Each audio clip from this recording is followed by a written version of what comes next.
Guys, what's going on? It's Flip, and today we're talking about one of my favorite releases of 2021. That is the One Arm Boxer by Eureka. This is a phenomenal release that comes with a really cool poster, a really cool slipcover. I took the slipcover off because it is a little reflective here in my room, but yes, it comes with a slipcover.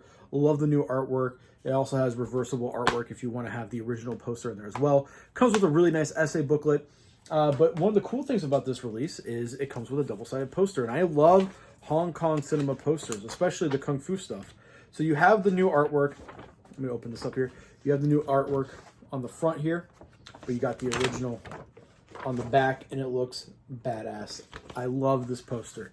But let's talk about the actual movie, because I'm a huge fan of Jimmy Wang Yu. I've had the Jimmy Wang Yu collection from Shout Factory in my collection for a long time.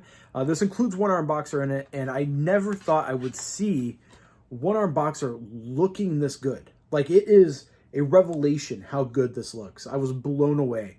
My wife, who doesn't usually like these types of movies, she was on a couch reading one of the books that she's reading, and she kept looking up and was like kind of impressed by how good it looked and how much fun it looked. Because this movie is the definition of fun. If you look up fun in the dictionary, it's going to show you Jimmy Wang Yu's One Arm Boxer. From a historical standpoint, very important film, very innovative in its fight scenes. Jimmy Wang Yu was famously the one-armed swordsman. Seems like Jimmy Wang Yu kind of likes getting his arms cut off in films. But he did the one-armed swordsman with the Shaw brothers. He left and did some work with Golden Harvest, including One Arm Boxer, where he was able to write, direct, and star in this movie, and it's just a blast. The plot is very thin. It follows Jimmy Wang Yu, who's a part of a karate school, part of a kung fu school, and a rival school are full of bullies. You know, very generic plot line, but I mean that in a good way, because I love cheesy 70s kung fu movies. This came out in 1972, I believe. Let me see here. 1972. And it's just a ton of fun. But yeah, like I was saying, rival school has like a showdown. They hire a bunch of martial artists from around the world. You get some monks. You get an Indian yoga master. You get a Japanese Okinawan karate expert. And they all show... Oh, you get a Taekwondo, a Muay Thai guy, I believe. They all come to fight people from Jimmy Wang Yu's school, and they kill them off. Jimmy Wang Yu gets his arm karate chopped off, which then sets him on to a training montage where he meets a master and a young girl, and he strengthens his hand. He teaches him the way of this one martial arts where it's all about using one fist, and the way you got to do that is you have to burn all the nerve endings off of your hand. So it shows Jimmy Wang Yu putting his hand in the fire, and it shows him sweating and screaming, and he does it. His hand turns dark. They then pound his hand with a rock to strengthen it, to making it super tough. And then he goes and he challenges the school. And the last 20 minutes is just nonstop kung fu perfection. It really is.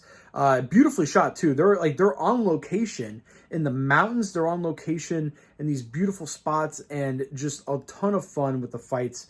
The Indian guy, who is a yoga master, which is really funny. His trick is he goes on his hands and he runs around the opponent on his hands, confuses them, and then attacks.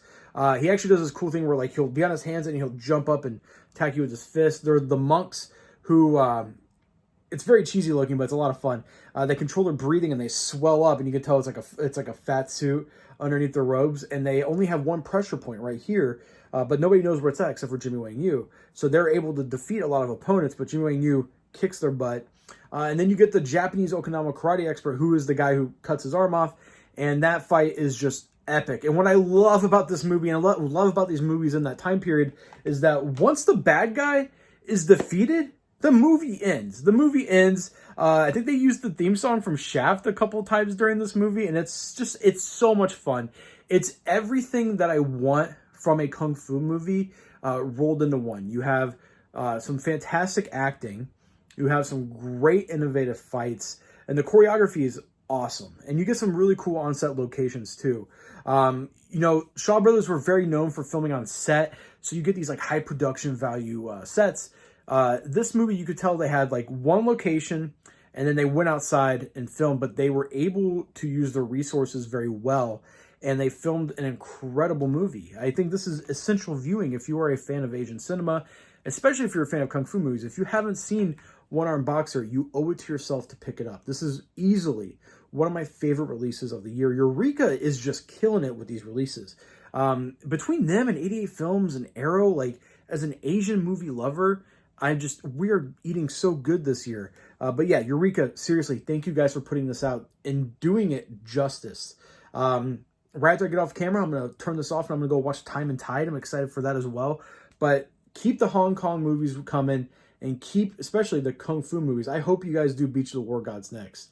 You guys owe it to yourself to hunt this down. The first 2,000 come with a really nice slipcover and the poster and the book. So if you can still hunt these down, which I think there are still available, it's very well worth it too. So Eureka, thank you. Easily one of the best releases of the year. I'm Flip. If you guys want more Blu-ray reviews, comment down below. What'd you guys think of the One-Arm Boxer? And let me know what your favorite releases of the year so far. I'll see you guys next time.